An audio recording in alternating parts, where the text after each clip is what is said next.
Ayan na nga mga lalabs, dahil nga first time kong makatanggap ng flowers sa aking employer na si Abir.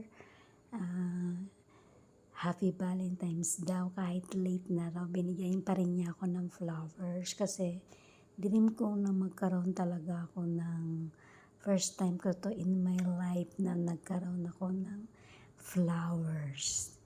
Talaga natupad din kahit hindi part of my family, part of work lang.